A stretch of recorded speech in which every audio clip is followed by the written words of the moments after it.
Salam dəyərli izləyicilər. Bugün sizinlə mən Rafiq müəllim yeni bir dərs sahəsində birlikdəyik. Sizlərlə bugün biz maddə miqdarı, sonra verilən sayıya görə maddə miqdarının hesablanması, eyni zamanda molyar kütlə anlayışı, verilən kütləyə görə maddə miqdarının hesablanması, Avogadro qanunu, molyar həcm, verilən həcmə görə maddə miqdarının hesablanması, eyni zamanda maddə miqdarı, kütlə, sayı və həcm arasında əlaqəni öyrənəcəyik. Vaxt itirmədən keçək ilk anlayışımıza. Deməli, ilk anlayışımız maddə miqdarı anlayışıdır. Deməli, maddə miqdarı və ya mol, belə deyə bilərsiniz. Maddədə olan hissəciklərin sayını xarakterizə edən kəmiyyətdir. Yəni, bir maddədə nə qədər hissəcik var, həmin sayı göstərir. Yəni, bir sözdən maddə miqdarı dedikdə termin olaraq siz say başa düşməlisiniz. Nə başa düşməlisiniz? Say. Nə başa düşəcəksiniz? Say başa düşəcəksiniz. Deməli, burada vəziyyət belədir ki, bu maddə miqdarı nü hərfi ilə işarə olunur. Nü hərfi ilə işarə olunur. Deməli, bəs bu sayı bir vahidi də moldur. Vahidi nədir? Mol. Deməli, vahidi nədir? Mol. Burada deyəsiniz ki, müəllim, bu nü hərfi ilə işarə olunur, vahidi moldur. Bu hansı sayı göstərir?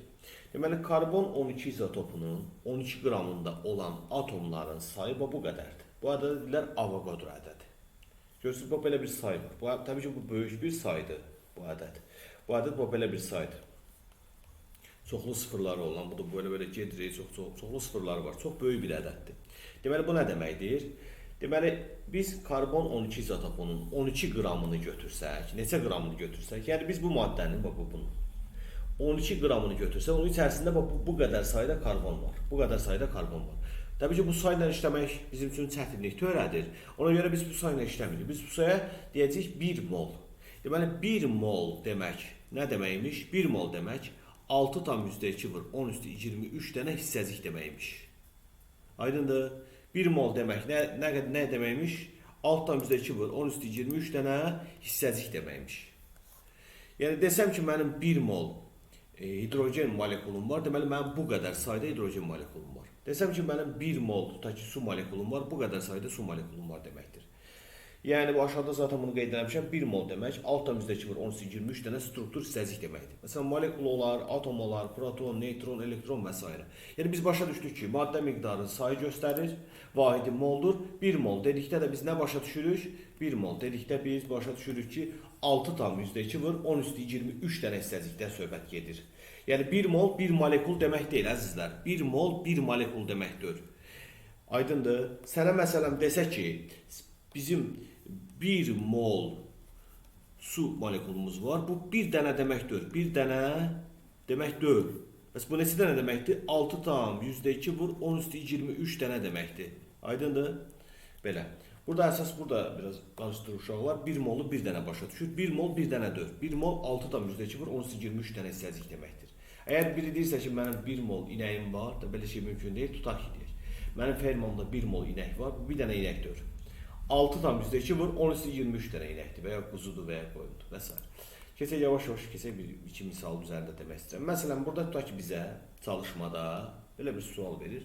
Deyir, bizim 1 mol azot 3 oksidimiz var.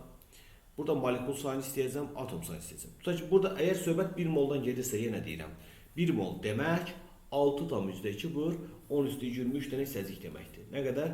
6,2 vur 10 üstü 23 dənə hissəcik deməkdir. Əgər sənə deyirsə 1 mol azot 3 oksidin var sənə və ya diazot trioksidin var, bu. Əgər söhbət 1 moldan gedirsə, elə bunun istənilən maddənin 1 molunun sayı bu qədərdir. Amma bir də atom sayı istəsə, desə bunda neçə atom var? Tutaq ki, bax, bir adam düşünün. Bir adamın neçə əli var, əzizlər? 2 dənə əli var da. 2 adamın neçə əli var? 2 adamın 4 əli var. Yəni, adam sayı, həmişə əl sayı adam sayından çox olur. Söhbət normaldan gedir. Çünki hər adamın neçə əli var? 2 əli var. İndi gəl biz bu atomu nəzərdən keçirək.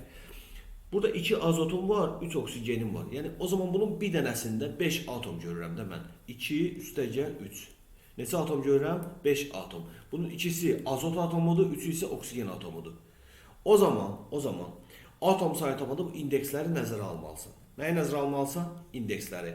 2'ni 3'ü toplayacaqsan, eləcək 5. Burası buna, bu olacaq atom sayı. Yəni, mən burada nə başa düşdüm? Mən burada bunu başa düşdüm ki, 1 mol N2O3'də 1 mol N2O3'də 5 mol atom var. 5 mol nə var? Atom var. Yəni bu maddənin 1 molunda 5 mol atom var. Deyəsiniz mən 5 aradan ortaya çıxdı, yenə deyirəm. İkisi azotdan gəldi, üçü də oksigendən. 5 mol azot var, 5 mol atom var. 5 mol atomda altdan bizdəki vur 13-20-si vurursunuz 5-ə. Sırf azotun sayını istəsəydi, desək neçə azot var? Təbii ki, görürsə bunun 2 dənə azot. Birində ikisi var, 1 molunda da 2 mol azot var. İndi bunu sırf azot olaraq yazsaydım, mən belə yazardım. 1 mol N2O5-də 2 mol azot var. Bəs 1 mol N2O3-də bəs neçə mol oksigen var? 3 mol oksigen var. Söhbət atomdan gedir, oksigen atomundan gedir. Qalın oldu, bunu tutuzdura bilmədim nəsə.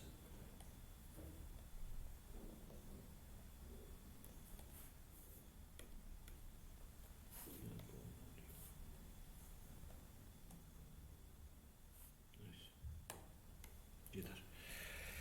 Davam edək. Bunu da siz özünüz eləyərsiniz. Yazarsınız videonun altından.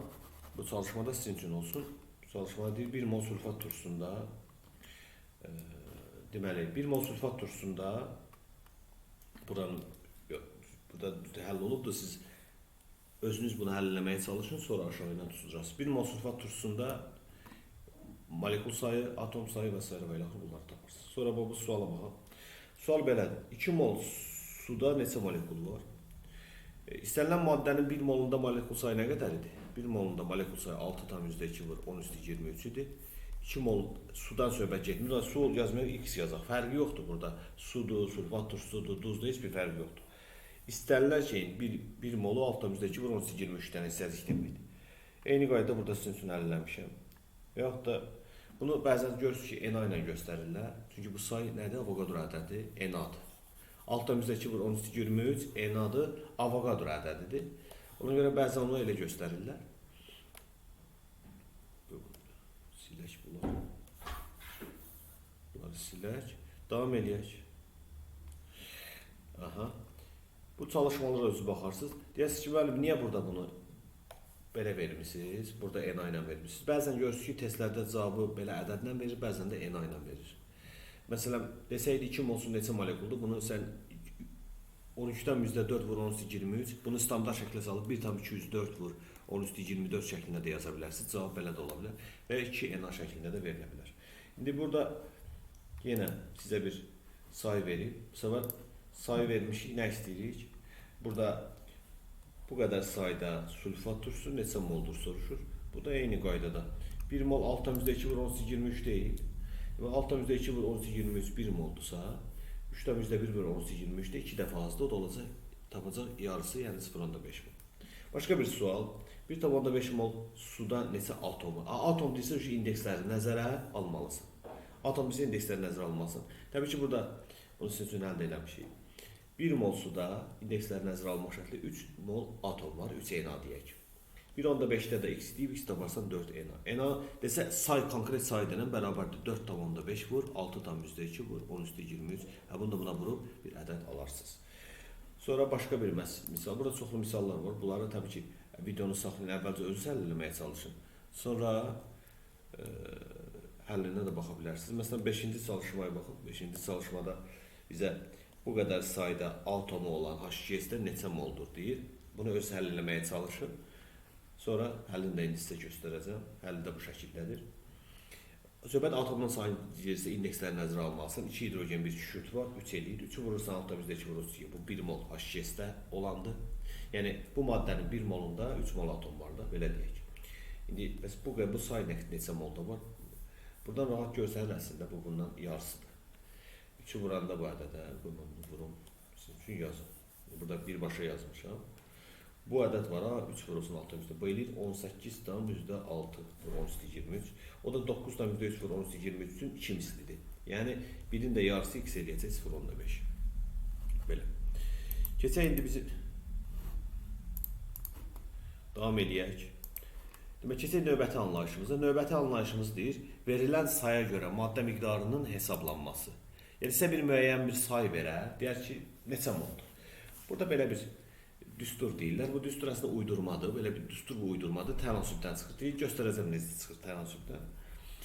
Yəni, məsələn, tutaq ki, bizə deyir ki, bizə deyir ki, mənim 12,4 vur 10 üstü 23 sayda su molekulum var. Nəyim var? Su molekulum. Bu neçə moldur?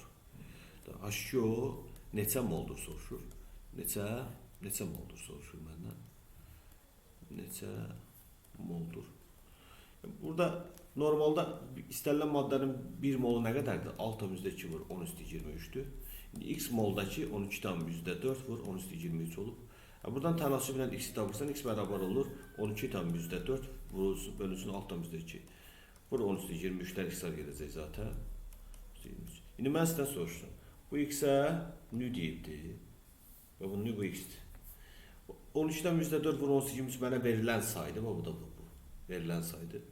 Bu da n-adır da Avogadro ədədi. Yəni bu tənasübdən çıxan bir düsturdur da belə deyək. İstəyirsiniz bunu yadda saxlayın, istəyirsiniz tənasüblə də həmişə əldə edə bilərsiniz. İstənilən şeyin 1 molu 6,2 vur 10 üstü 23'dən hissəcəkdir. Söhbət molekuldan da gedirsə, atomdan isə bu şəkildədir. Gəldik indi molyar kütlə anlayışına. Növbəti anlayışımız molyar kütlə idi. Molyar kütlə anlayışında deməli biz 1 mol maddənin sayını bildikdə, 1 mol maddənin sayı 6,2 vur 10 üstü 23 dənə hissəcikdir. 6,2 vur 10 üstü 23 dənə hissəciyi ilə kütləsinə deyirlər molyar kütlə. Deməli molyar kütlə 1 mol maddənin kütləsidir. Nəyin kütləsidir? 1 mol. Molyar kütlə 1 mol maddənin kütləsidir. 1 mol dedikdə neçə dənə hissəcik başa düşülür? 6,2 vur 10 üstü 23 dənə.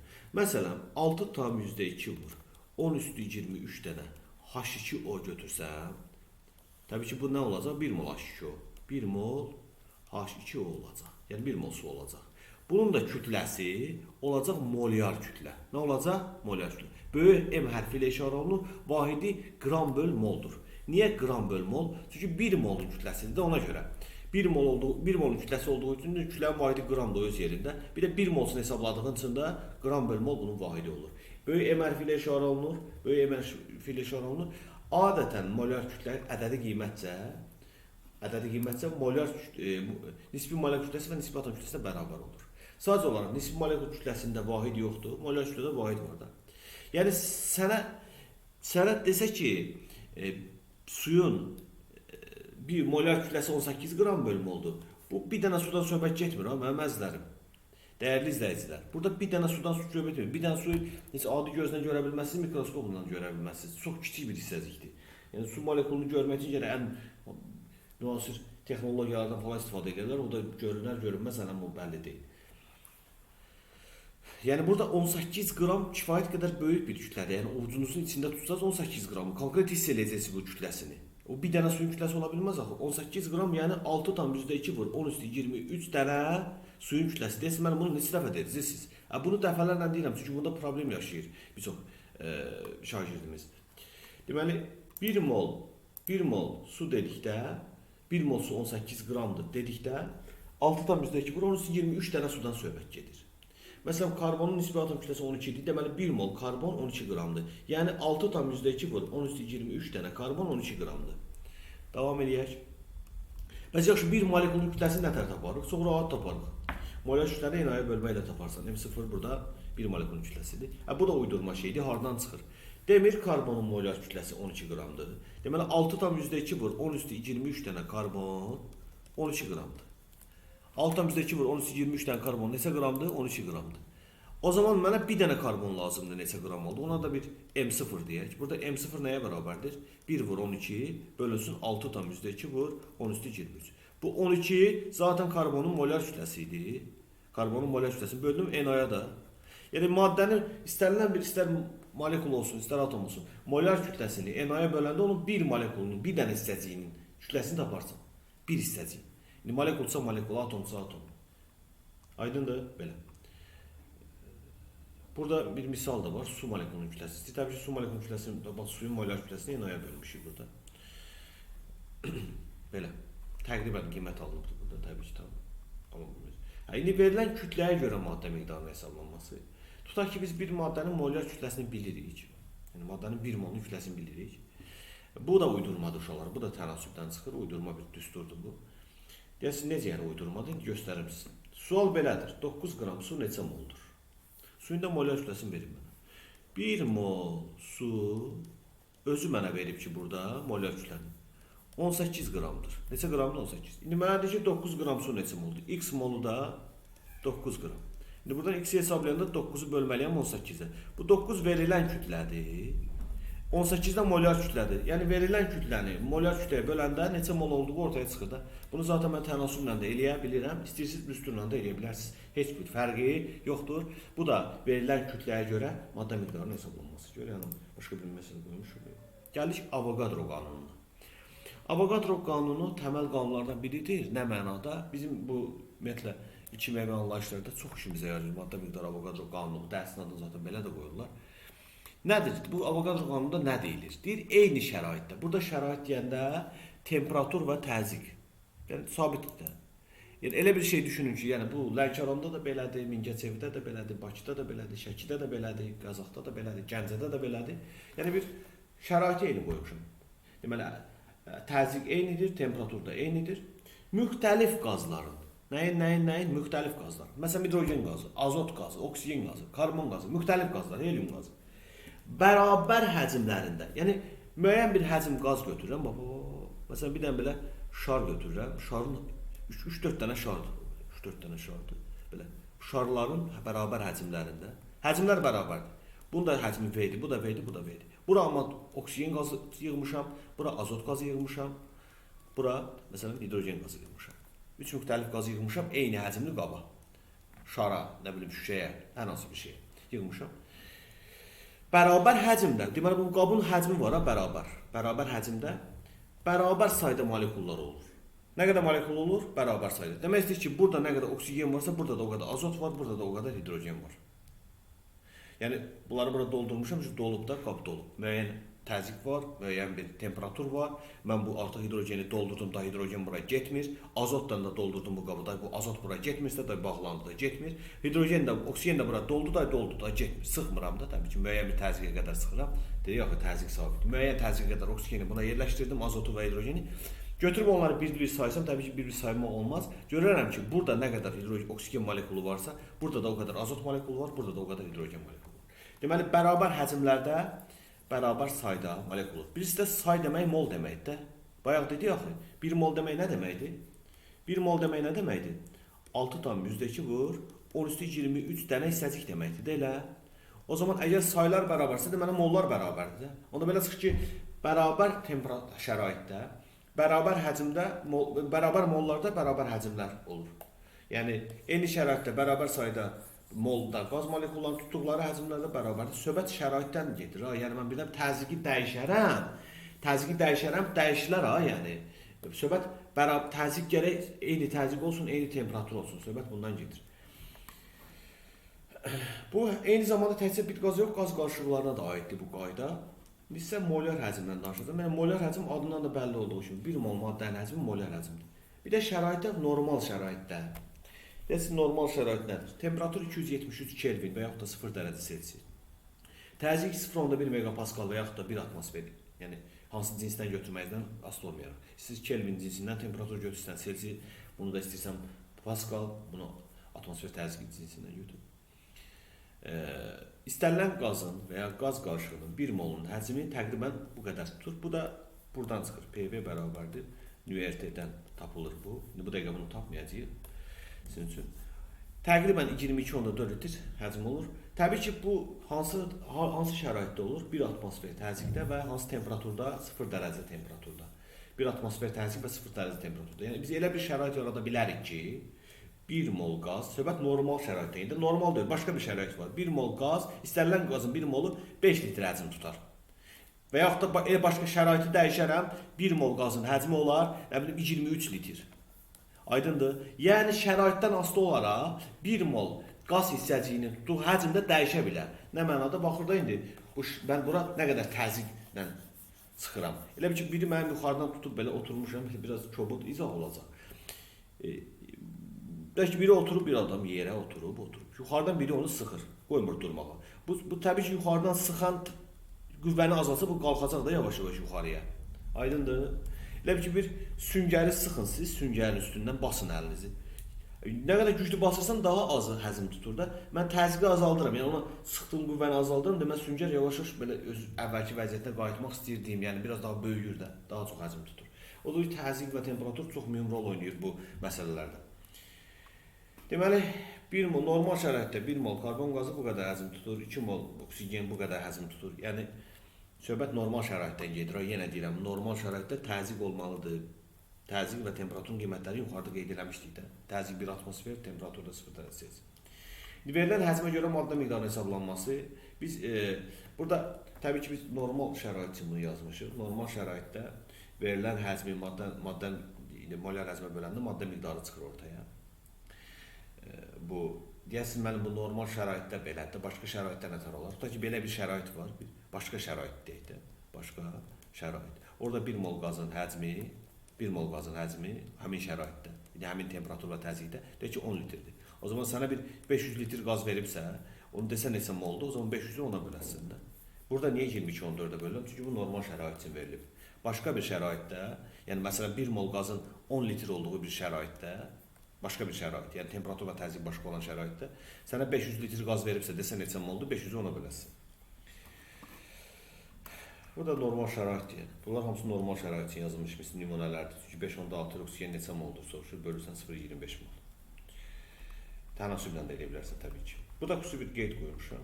Qazlar üçün aşağıdakı kifayətli olur. Bu da sonuncu bəndimiz idi. Maddə miqdarı, kütlə, say və həcm arasında belə bir əlaqə mövcuddur. Yəni sən maddə miqdarını verilən kütləni molyar kütləyə bölməklə də tapa bilərsən.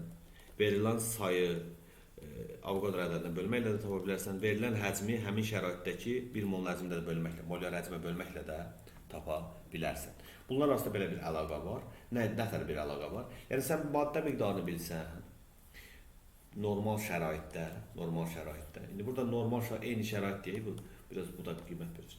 1 mol qazın həcmi budur, sayı budur. Yəni şəraitdən sonra say həmişə budur. Kütləsi molyar kütlədir. O zaman bunların 4 dənə anlayış bir-birilə əlaqəlidir. Mənə mol versə, həcmi, sayı, kütləni tapa bilərəm. Kütlə versə, həcmi, sayı, molu tapa bilərəm. Yəni bunların hər hansı birini verib, digərini məndən istəyə bilər. Bu 4 dənə bir-birinə nədir? Əlaqəlidir. İndi gəlin burada bir neçə nümunə var. Hansı ki, onlarda birini verib, o birini istəyir, biz də bunları tapırıq. Məsələn, bizə deyir 1 mol karbon qazı üçün nə deyə bilərik? Məsələn, 1 mol karbon qazı üçün normal şəraitdə bunu deyə bilərik. 44 qramdır. 22.4 litr həcm tutur. Molekul sayı, yəni nə qədər CO2 var, atomdakı CO2 var. Atom sayı istəyəndə indekslərin cəmi. Bir dənə karbon, 2 dənə oksigen, eləyib 3. Bu qədər də atom var. Bunları deyə bilərik. Aydındır. İndi davam eləyək. Sonra burada nümunələr var. Bizə müxtəlif maddələr, bir dəfə maddə miqdarını verib, həcmi, kütləni, molekul atom sayını istəmişik, bir dəfə tərs. İndi təbii ki, mən bunları sizə göstərəcəm. Sonra həllərini göstərəcəm. Təbii ki, bunları, məsələn, burada həm sualı görəcəksən, özün həll eləməyə çalış. Özün həll, təbii ki, hamısında tənasüblə falan. Bizə veribdir burada 0,25 mol karbon qazı. Sual 1, neçə litrdir, neçə qramdır, molekul sayı nə qədərdir, atom sayı nə qədərdir. Təbii ki, yəni mənə molu verib, digərlərini istəyir. Mən bu bilsəm digərlərini tapa bilərəm. Məsələn, necə taparam? Məsələn, birinci. Uşaqlar, neçə litrdir tapırıq? Yəni birinci sual. Neçə litrdir? Birinci sual. Deməli 0,25 mol neçə litrdir? Normal şəraitdə istənilən qazın 1 molu neçə litrdir? 22.4 litr. Elə isə, deməli 1 mol 22.4-dür, 0,25 V deyək, V-ni tapaq. 4 dəfə az, 4 dəfə az. Sonra neçə qramdır soruşur. Mən 1 mol karbon qazının molyar kütləsi bilirəm də 44 qramdır. Deyək, sarıdan çıxdı, karbon 12-dir, üstə gəl, oksigen 16-dır, 2 vur 16 bərabərdir 44-də. Belə tapırıq. Deməli, 1 molu 44-dür, 0,25-in neçə qramda onu tapırıq. Sonra gəldik burada molekul sayına. Uşaqlar, istər karbon qazı olsun, istər nə olur olsun, istənilən maddənin 1 molu altdan bizdəki vur 23 saydadır. 0,25-dəki bu qədər. Bizdən atom sayını istəyir. Atom sayını tapanda indeksləri nəzərə almalısan. Əgər söhbət CO2-dən gedirsə, 1 karbon, 2 oksigen var.